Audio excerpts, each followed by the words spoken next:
Aloha, and thank you for tuning in to our next podcast episode. Want to make sure you never miss an episode, as well as get tips on how to hire an attorney and be eligible for monthly prizes? It's easy. Just join our free membership called the Agent of Change membership.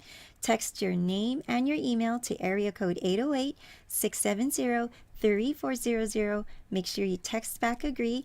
And also to check out our past episodes, just log into www.legaladviceinparadisepodcast.com. Now enjoy the next episode. Aloha. Welcome to the Legal Advice in Paradise podcast, brought to you by www.legaladviceinparadise.com. Even in one of the most beautiful places in the world, life can be litigious.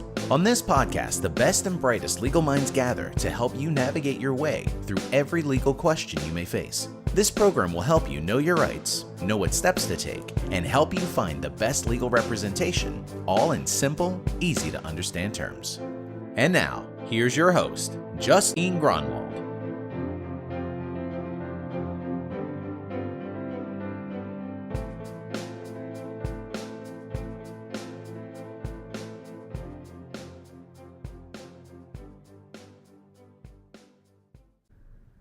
Aloha, Agents of Change. Today, it is my honor and privilege to have with us Mr. Charles Djou. Good morning. Thanks for having me. Yeah, we're so glad to have you here. Charles' background is an attorney in business law, so he's going to give us some valuable information for those of you who are already in business and are thinking of going into business. And maybe just go beyond the basics, but you have a wealth of knowledge in that area. Sure. I mean, I think, Justine, for a lot of people who are creating small businesses or who are starting off in business for the very first time, generally speaking, you have a great idea, want to get started selling something, but have no idea in terms of the legal mechanics. What do I need to do? Exactly. My advice as an attorney, if you're starting off in business and you're just starting off on your first few footsteps here, a couple of things you should be doing. Number one, strongly advise you to create what's called an LLC, a limited liability company. Right. It is a relatively easy legal structure to set up, but it will get your company started. With an LLC, you can start creating and opening up a bank account. You can start operating things through your company name. And I think what's most important, though, is you begin to distinguish your own personal life with your business and your company. Yeah, I think that's really important. I have an LLC. It's a Delaware corporation. So I kind of was told by the accountant the benefits, but why don't you go into the whole benefits of an LLC? Right. Well, the critical benefit for the LLC for most, that's probably the best thing for most startup small businesses. That would be me. is you can separate your liability. And what I mean by that here is that if, say, your company starts incurring debt, or your company starts signing contracts, okay, if things don't go right in your business and you get sued, or the bank starts coming after your accounts, well, if you don't create an LLC, then not only is your business liable, but you personally could be liable for your business debts. So you create a new business selling whatever it may be, cookies, baskets, jewelry, whatever it might be, okay? And hopefully it does very, very well. You get a loan from the bank. Or you start incurring contracts for your new business here. Things don't go right here. If you didn't create that LLC, your creditors can come after you personally. So if you own a house, or big assets, right? They can go after your house. They can go after your car. They can the go car after too? Yes, you can go after anything that is held in your name. Wow. Whereas if you created an LLC and you run everything through your business and your business name, you separate that. And your personal life and your business life become two separate entities. The other gigantic benefit of creating an LLC is that it allows you still to funnel the profits to yourself personally, and that's the beauty behind it here. You don't have to have, a lot of people are concerned, well, I have to maintain two separate accounting. I mean, when it comes to tax time, I got to run one tax form for myself and another tax form for my business. If you create an LLC, however, you can funnel all of the profits legally, and that's the way it's designed to be done, into your own personal income tax forms. And so you only have to do income tax once. You don't have to do it separately So it between flows yourself. through, Right. yeah, It flows okay. straight through. Yes. And that initially is probably the key legal step that I think most small businesses really ought to be able to do. And it's actually a relatively simple process. Yeah. Does someone need to go to you as an attorney, or can they like just figure it out themselves? Or? Okay. The short answer is it depends. I'm giving you a very lawyer response here. If it is a very simple small business, it's going to be just one person. It's something you're doing it by yourself. You just, you have your own full-time job, but maybe you wanted a small business selling something at the craft fair, every other month. That's going to be something that's simple enough. Yeah. You can go to the State of Hawaii DCCA, that's the Department of Commerce and Consumer Affairs website. Just go ahead and type in the search bar Hawaii DCCA, and they have their own self-help form. You can go in and you pretty much can figure it out on your own. And it's relatively speaking straightforward, and it's not all that expensive. On the other hand, if you have a little bit more complex business where you have, say, multiple partners, especially if you have partners with different shares, different interests, different responsibilities, then you're going to need an attorney to draw up a articles of organization and bylaws that are going to spell out exactly not only the corporate entity of the LLC, but also how the partners relate to one another, and who's liable for what and when, who has power to do what and when, and how a profit's going to be split up between partners. Now, again, it's very difficult for me to cross blankets. Sometimes I have seen organizations, you have 10 partners all involved in a craft fair business, but they all are very agreeable, very, very amenable.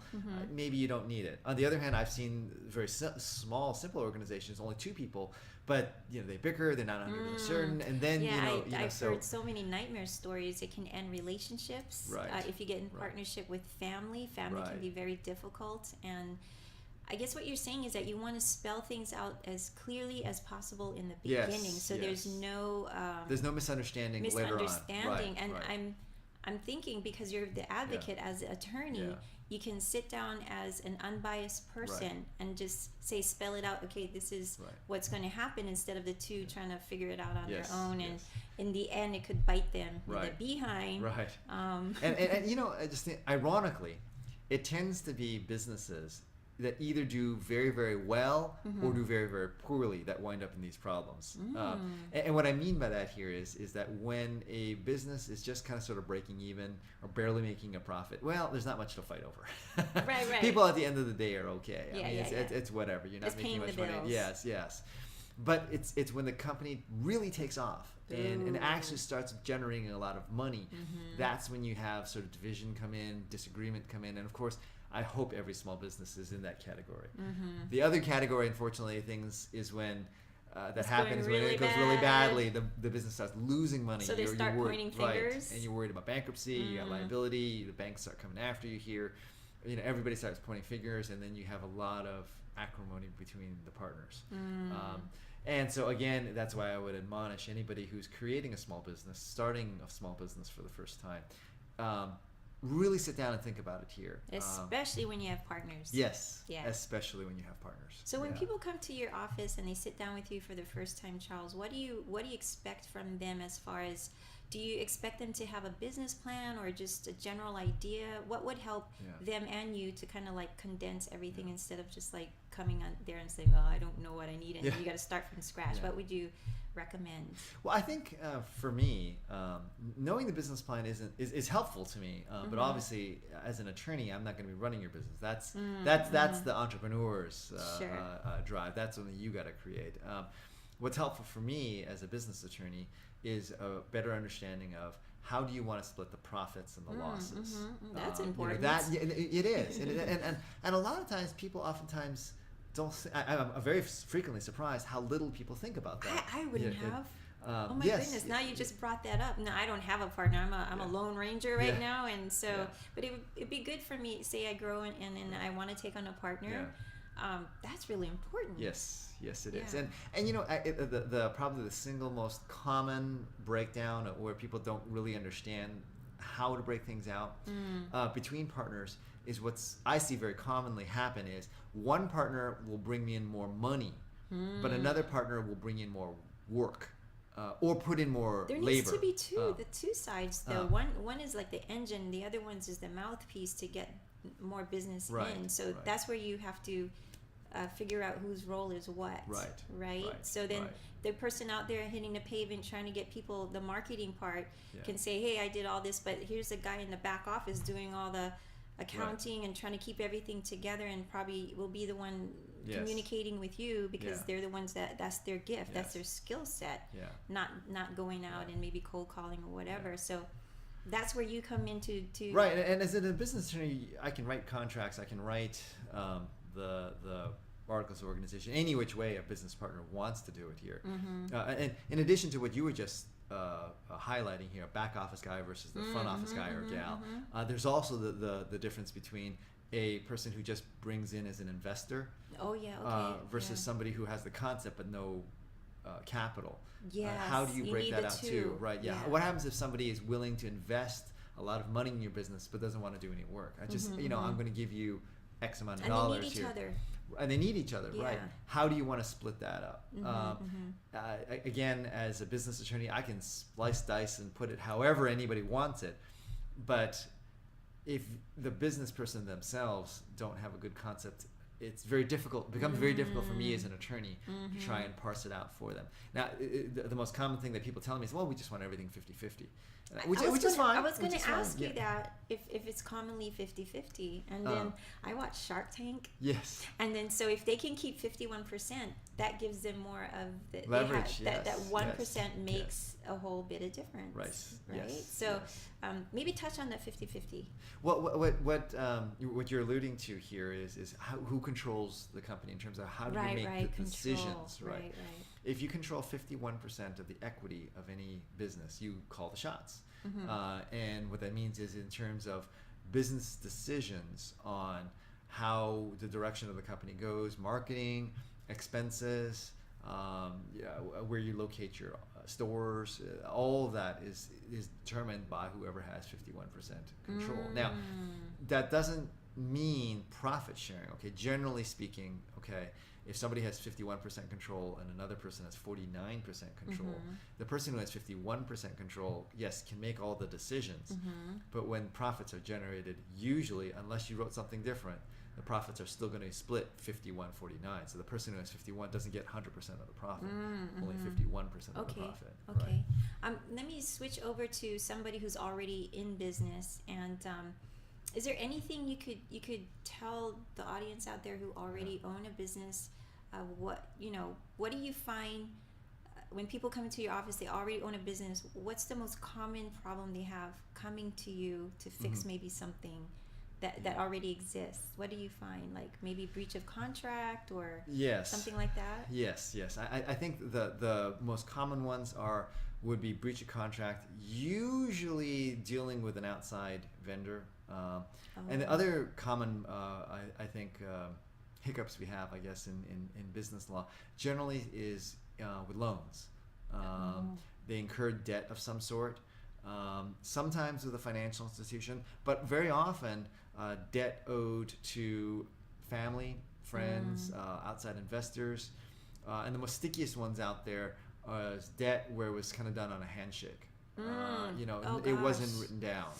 It wasn't really clearly defined. That is so tricky, because back in the day you could count on a handshake. In my case, I actually had a contract when I lost my case. One of it was breach of contract. We had it written out. I didn't have an attorney, so you're good to tell everybody, have an attorney draw it up, because I drew it up. He made changes, he initialed changes, we both signed it, dated, no notary, but it's in writing. And I thought, well, that's good, maybe at least has his signature, but still it had ambiguity according to the judge. And so that's when you need the expert help of someone like Charles to do, just never mind what you think should be in a contract, because I had dealt with so many contracts throughout the years. I figured I'd just pick and choose and insert it and maybe have language that made sense, but no.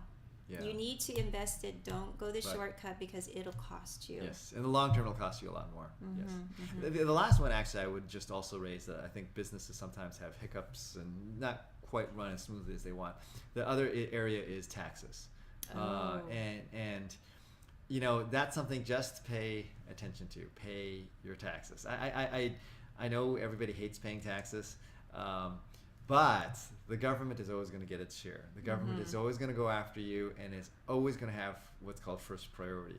So don't neglect your accounting and doing the paperwork and making sure your taxes get paid. And because make sure you put something on the side. Yes, to make sure your taxes are paid, right? And then that is even exponentially more so when your business hopefully does very well and you start hiring employees. Then there's a lot more complications that come in with payroll taxes and making sure that you didn't short anybody of that. And the reason I'm raising this here is because with a contract that may be in dispute, it's just a dispute between you and the person you contracted with. So in some sense, I say, I mean, it's your fault. I mean, you dealt with that individual one way or another. You got into an agreement with them, a supplier, a customer of some sort. But with the government, you don't have a choice. You have to deal with the government, whether it's the federal government, the IRS, or the Hawaii State Department of Taxation. You must deal with them, and they will take a cut from you. Unlike a private entity that you deal with, the government will always take first priority. So they will always get the first grab at whatever your profits are, whatever your assets may be. And those penalties and interests are horrific. They start snowballing, they just start and the government accruing is like crazy. Yes, and they are notorious for not negotiating. So that is the other piece of advice to your small businesses. Don't make sure you're paying your taxes. Make sure your taxes are all squared away. Don't neglect that, because that is a very easy thing to get caught up with and get ensnared in a legal netherworld that you don't want to get involved in. And that's just you know, it's hard enough to run a business, but to neglect something, just invest the time. You know, and it's always investing. It's not an expense. It's actually a very important expense. I mean, investment, and the ROI will come if you have these other headaches. You know, like not starting a company correctly with contracts with partners, and it'll bite you in the behind, kind of like it did for me. But what I want to do right now is talk about you are now running for Congress. And you know, part of Legal Advice in Paradise is all about what you just gave, those nuggets of so important information for the people who really don't know anything about, like me, business, how I should start it. But you are running for Congress, and I'm just a regular citizen. I'm trying to educate myself finally at this time and age in my life, and I learned that Congress is the one that help form the laws that trickle down to us. And so with this show, you know, I started with the attorneys, and then Witness Wednesday covers people who are affected by the law, you know, related to the story. So, and then I interviewed Djou as a judge. So now you have you everyday people out there. You have the advocates, the lawyers. You have Djou as judge on the bench, and then it progresses up to Washington, where you guys sit there and you figure what is the best interest for the people, because a government should be for the people, by the people. And then whatever your decision is up there, it'll trickle down to us. And there you are, sitting in front of an attorney. The attorney says, well, this is the law. This is what was legislated. And you can thank the guys up there. So it's a big responsibility. Tell me, I had the privilege of listening to you talk to our luncheon, HBN. And I was just, you know, you are so much for small businesses. Small business is the backbone. I'm one of them, and you want to see us flourish. So tell us more about your platform and maybe a little bit of your background that you shared with us, and how you serve our country. And then more about what your vision is, or what do you want to see for you in Congress? Sure. Well, first off, let me just share that, I mean, thank you very much for giving me the opportunity to share a little bit of my background and my campaign. I previously served in Congress representing Hawaii. I have the relatively unique background of having served not only in Congress here in Hawaii, but also in the City Council as well as the State Legislature, giving me a vantage point of how legislation is passed. And you're talking about laws. Ultimately, It is Yeah. the city council or the state legislature or the United States Congress that passes the laws of the land that affect all of us, that affect us as individuals, and certainly, of course, affect all businesses. Right. For myself, amongst the many things that motivate me to run for office, it is that ultimately for me, it's I'm a husband and I'm a dad, and I want my children to not only grow up here in Hawaii, but to be able to live here in Hawaii. Yeah, just like me. I have a 12-year-old. I have a 33-year-old, but a 12-year-old, what is left for them? Yes, That exactly. generation. Yes, and I am very concerned, Justine, that I look around at Hawaii's economy and the long-term future of our economy in the 21st century, and I'm concerned that it seems to be the number one export in Hawaii is our young people. And it is so difficult for young people, especially today, to find good jobs. And for those people who do have jobs and are fortunate here, are struggling to make ends meet. Just very recently, Forbes magazine rated Hawaii the most difficult state in America to make a living. Wow. And that was based upon the fact that Hawaii had such an incredibly high cost of living, Right. and very limited economic growth opportunities. And that those what I view as sort of twin scissor blades of high cost of living coupled with very, very limited economic opportunity makes it tough for people. And I think we have a choice. Either we, the residents, the people of the state of Hawaii, just accept it and just say the status quo is good enough for us. We're just going to accept that our children aren't going to live here. We're going to accept that it's difficult for our kapuna to live on fixed income. Or we believe, as I believe, that we deserve better, that we can change this and we can change things for the better. And the way we do that is we change our government. We get a government that understands we need to reduce that cost of living and increase our economic opportunities for the people. And we're not going to do that right now with a government here in Hawaii with one party, with only one political party, no elections where the same people always get elected over and over again. We're not going to do it with this mentality of bigness, where it's all about big government, big business, and big unions. The way we're going to do this is we need dynamic elections. We need people who understand small business, people who understand the need to create jobs and understand the long-term need to create a more diverse economy here in Hawaii. That's what my campaign's all about here. You've talked to a lot of small businesses. What are you hearing from them here in Hawaii? How difficult it is to create a small business and sustain a small business here in Hawaii. Justine, I know, I have 3 kids. In all likelihood, my children are not going to work for a big business. 40 years ago. It used to be that right, way. Everybody and worked for a big you could be business. secure and stay till retirement, get your retirement, your Yes. 401k or whatever. That's pretty non-existent today. People are job hopping not because they want to. Right. It's because it's downsizing. It's like we got to cut these people. And where the limited opportunities tend to be, or almost always, small businesses, not big businesses here. In all likelihood, my children will be working for a small business and not a big business. But the problem I have with our government here today is that Hawaii and Hawaii government and this one-party establishment focus is all about big, and there's very little effort, very little interest in the average families, in small businesses, in helping those small businesses thrive. And let me give you just a couple of examples here. The Congress, a few years ago, and I opposed the passage of this legislation, passed Obamacare, a very big, gigantic regulatory framework that imposed a lot of additional regulations and cost upon small businesses. For the average small business, what they've seen is their health insurance costs increased by 12%. It's a rate. You mentioned that in your message at the luncheon. Right, and what that does is it's crazy. And it makes it more difficult for small businesses to survive here in Hawaii. They get hit with another expense. Yes, and the fastest way to save on that expense is to cut back on hiring. And there's a snowball effect. And when you cut back on hiring, it just makes the economy much more difficult to thrive. Because when nobody's making money, nobody's spending. Right, and That's nobody's just hiring. And nobody's hiring. And it's a self-fulfilling prophecy in Hawaii then that small businesses don't thrive, they don't create, they don't hire new people. All that we're left with here then is a big government, a few big corporations, and big unions, and everybody else is left to fend for themselves. And over the long, I don't want to see that happen, Justine. I mean, I grew up here in Hawaii. My wife is from Hawaii. I'm raising my children here in Hawaii. I want my kids to stay here.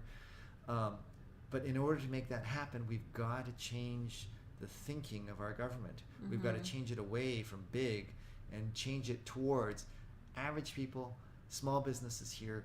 We've got to break this stranglehold lock of one-party rule in our government, and we've got to understand that the way we help this is by reducing regulations, reducing the tax burdens, encouraging small businesses to hire more people.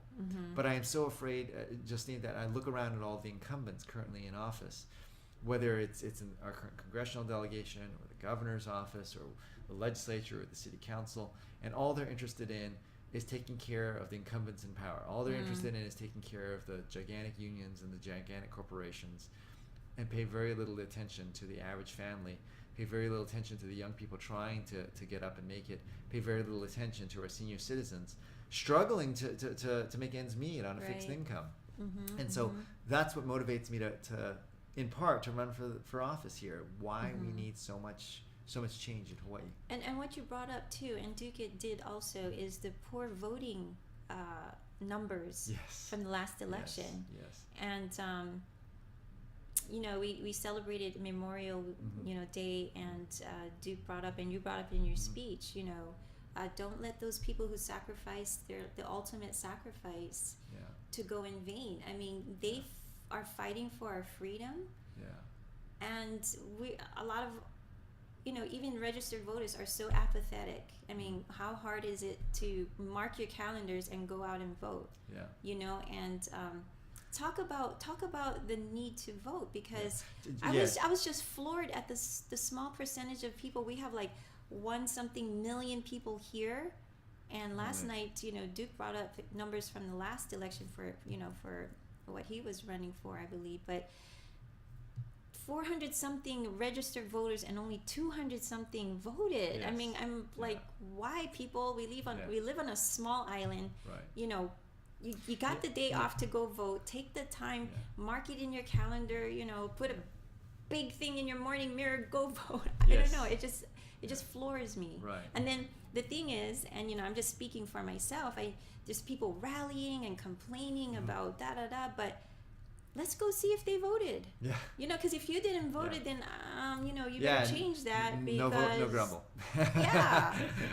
Anyway, I'm getting on my soapbox, but go ahead. No, just you're right. In the United States, only half of all Americans who are eligible to vote actually vote, but the worst is Hawaii, where 60% of the people who are eligible to vote don't vote. We have the worst voter turnout of all the 50 states in the United States of America. And the most common reason I hear from people who don't vote is that they say, well, nothing's ever going to change. It doesn't make a difference. It's not going to make a difference. And ironically, it's a self-fulfilling prophecy.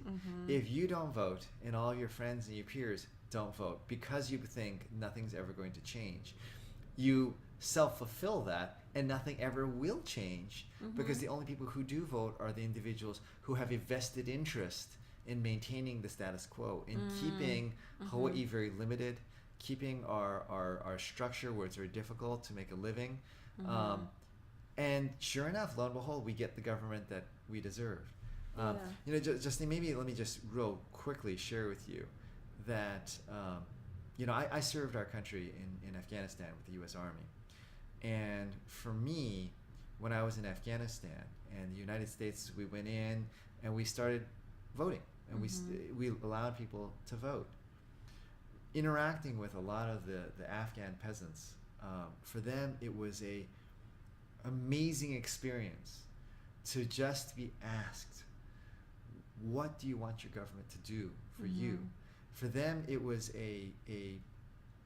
almost mystical for them to have the government show concern to what the average person farming in the fields was thinking, and to give them the right to vote, to select their leaders. For them, it was an amazing experience for them. I love that story that you shared about the school. Yes. How you guys went out there, because you tell the story about the school. I mean, it just Sure, moves. sure, It yeah, moves yeah, no, no, me. what I'll share with your audience is, the most profound thing I experienced when I was in Afghanistan was to watch the opening of the first day of school. When I tell people that here, their initial reaction oftentimes is, well, why is that a big deal? Yeah, it's like, why What's is that the a big big deal deal? first day of school, right? No, in Afghanistan, you see, there's the Taliban, and these are these radical Islamists who believe in this perverted form of religion, and they believe schools poison the minds of young children. They do things that spread Western values, but I think, and one of the things they object to the most, the schools do these evil things like teach girls how to read and to write. And so as a consequence of that, what the Taliban do in Afghanistan is when schools open, they attack the schools. And when I say attack, I'm not talking, put up picket lines and then, protest. I mean, I'm talking full-on assault rifles, grenades. They affirmatively go out and attempt to kill the parents and the children who go to school. That is so radical. And the idea is to intimidate them, to stop them from going to school. Right. And so as a consequence of that, when I was serving and did my tour of duty in Afghanistan, the first day of school was a military operation. I mean, the United States Army, we went out there with the Afghan National Army, and we brought out our tanks, we brought out our automatic weapons, and we surrounded the schools, and we were there ready, battle hard. I put on my helmet and my body armor and got locked and loaded my assault rifle and ready to take on the Taliban. And Justine, I remember this, that I thought to myself, who the heck is going to go to school? Who is going in their right mind to bring their children to school knowing that their children could get killed? They could get killed. I'm thinking about my daughter, taking her to school and knowing that she could would get shot at. We could get blown away. I contrast that, here in the islands. I mean, rain is coming down or surf is up. Kids in the school, right? That's right. I mean, where are you? So why? Who would go to school if you could get killed? And what shocked me, Justine, what just utterly shocked me, was they still came. The parents and the children still came to school, knowing that they could get shot at, knowing that they could lose their lives. And what I did was I talked to one of the Afghan peasants. In Afghanistan, the illiteracy rate is 75%, meaning 3 out of every 4 adults do not know how to read or write. In Kandahar province, where I did my tour of duty, it was 85% illiteracy rate.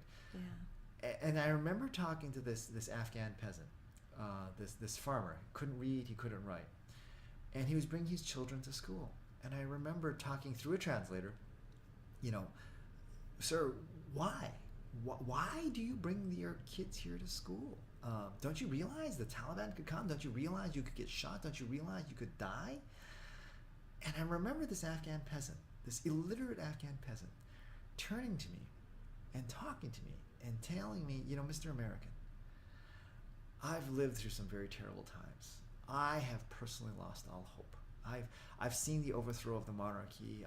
I've lived through the Civil War. I lived through the Communist Revolution, through the rise of the Taliban. I've seen the Soviet invasion. I've seen now you Americans come through. I don't have any more hope for my life. But you know what, Mr. American? If I'm to have any hope for my children to have a better life, if I'm to have any hope that my community's future will be better than its past, if I'm to have any hope that my country of Afghanistan will live a future that doesn't look like the last 30 years, Mr. American, that hope is going to start with my children, my sons and my daughters, learning to read and to write. And Mr. American, if I have to exchange a bullet to give my children hope, that's a worthwhile exchange to me. Man, that story is so impactful. And Justine, what I want to convey to your listeners, what I want to convey to all your viewers of your program here, is we ultimately are Americans. We have the capacity to change and change for the better. We still, as Americans, I believe to my core, have hope. And we do not have to brave an assault rifle. No. We do not have to worry about somebody throwing a fragmentation grenade at us. In order to grasp that hope, in order to change our community, our state, and our country, and change it for the better, all that it requires us to do is vote. And I would say too, on top of that, Charles, is that invest a little time and research the candidates, see what they stand on. And you know what? If you don't like what they stand on, then vote them out. Vote them out, and then you can truly say, I had a hand in this decision. You know, and then not only that, not just you individually, but encourage friends and family. Maybe they are registered, but they're just not getting to go and actually vote. Seize it. Take ownership. We have this beautiful document called the Constitution of the United States of America. It gives every American citizen rights, and the most powerful right is the right to vote the leaders of our nation. If you don't seize it, you abandon it. You're abandoning our democracy and abandoning the core values of our nation. I believe it to my core that if the United States of America ever collapses, if our government ever goes down the tubes here, it is not going to be because of some terrorists from Al-Qaeda. It's not going to be because of the North Koreans. It's not going to be because the Russians or the Chinese invade us. If America ever truly collapses, it is going to be because of apathy by average Americans. The reason we will lose our nation and the wonders of American democracy is not some foreign outside influence. It's going to be because average Americans stop caring. So I would give a challenge to everyone out there. All of us have, things we love to do. Maybe sit down, watch TV, or maybe a favorite hobby, or maybe a favorite sport. I would challenge you to maybe block out some of that TV time, block out some of those hobbies, and make the investment in this country by Google it if you have to. Google your candidates. Figure out what Congress is. I'm learning. I mean, I can't say I'm an expert. And get out there and vote. And study. Just take the time out and study. And Justine, may I also just add here, there is no excuse for not voting, because these days you can actually ask for an absentee ballot to be mailed to your house. I mean, you don't even. It used to be I have to admonish people, can you just spend 20 minutes of your day, 20 minutes, drive to a polling station, cast your ballot, and go. But it's now only 20 minutes. Now, it's not even 20 minutes. They will actually mail the ballot to your house. The time it takes you to open an envelope and put a check mark on here, I mean, less than 2 minutes here is what it takes here. So really, honestly, nobody has an excuse for not voting other than not caring about the future of your community and not caring about the future of your American democracy. Yeah, so invest the time. Go get an absentee vote ballot.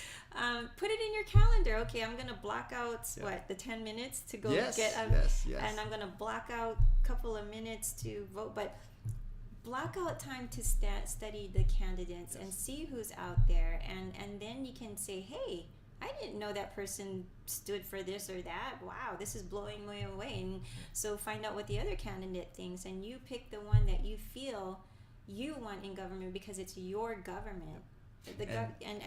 It's supposed to be the government works for us. And Justine, after all of your viewers do that, after every one of you register and vote here, make sure you talk to your family, your friends, your neighbors, and your coworkers, and get all of them to vote. That's how we're going to change our country. That's how we're going to change our community. That has been and always will be the way we change. I think we need to take that new pendulum.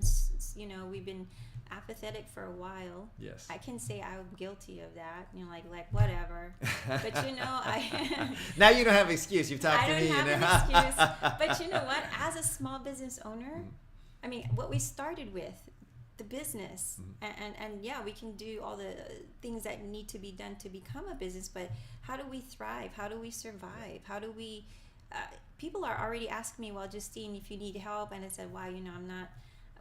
When I get to the point where I can hire somebody, I would love to. Yeah. But right now, I'm just getting my bearing. But when I have the chance, I would love an assistant. I would love somebody to take care of the graphics and all the editing that I do here, people. I do it on my own.